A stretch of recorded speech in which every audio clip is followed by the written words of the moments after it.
давраи таътили тобистона баҳри истироҳату фароғати кӯдакон имкони мусоид буда, дар ин марҳила онҳо ба майдончаҳои солимгардонӣ ҷалб мегарданд. Майдончаи солимгардонӣ назди муассисаи таҳсилоти миёнаи умумии рақами 10 ноҳияи Исмоили Сомонии шаҳри Душанбе ҳамасола тибқи нақша фаъолият намуда, дар соли ҷорӣ низ дар 4 баст амал мекунад. Айни замон басти сеюм идома дошта, дар он 40 нафар кӯдак ба истироҳату фароғат ва омӯзиш машғул ҳастанд. тавре мушоҳида намудем, дар ин муассиса барои кӯдакон шароити созгор таъмин карда шуда, 3 синфхона барои машғулиятҳои зеҳнӣ, варзишӣ ва китобхонӣ ташкил карда шудааст. мегуфтед ки айни замон басти чандум ҷараён дорад ва чанд нафар тибқи нақша қабул гардидааст ва то кай идома меёбад? ҳозир басти сеюм оғоз шудааст.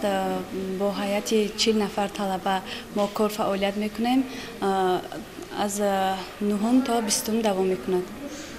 машғулиятҳои дар ин лагер чӣ гуна сурат мегиранд?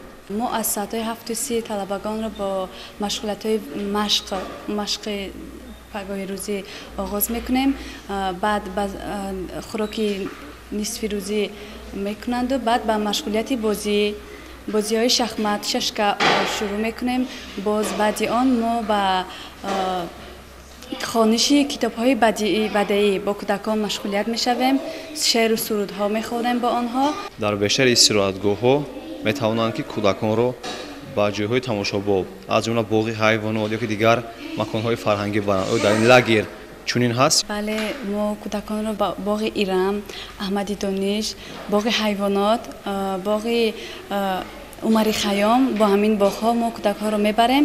тибқи иттилоъ нахуст кӯдакон ҳангоми ба ин макон омадан ба машқи пагоҳирӯзӣ ва обутои бадан машғул мешаванд. дар ин баробар онҳо дар дигар машғулиятҳо низ иштирок намуда, байни ҳам санҷиши дониш ва дигар мусобиқаҳоро роҳандозӣ мекунанд. масъулин иброз доштанд ки дар як синфхонаи алоҳида ба кӯдакон расмкашӣ, машғулиятҳои зеҳнӣ ва дигар маҳфилҳо гузаронида шуда, инчунин дар гурӯҳи дигар бозиҳои варзишӣ ба монанди шашкаву шоҳмод ва дигар бозиҳои солимгардонӣ ба роҳ монда мешавад.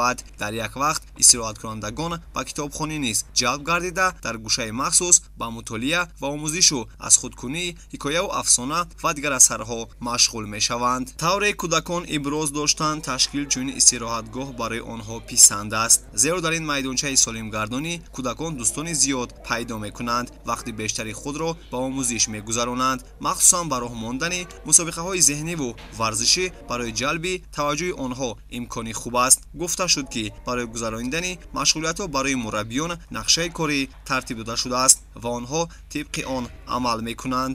ман ба лагер омадам, дӯстони хеле бисёр ёфтам. расм мекашему, обозӣ мекунему, ман хеле хурсандам. хотиррасон менамоем ки майдончаҳои солимгардонӣ назди муассисаҳои таълимӣ ҳамасола фаъолияти худро дар 4 баст давоми 12 рӯз ба роҳ монданд. ҳар як даври истироҳат имкони қабули 40 нафарро дошта, мураббиёни соҳибтаҷриба ба кор ҷалб карда шуданд.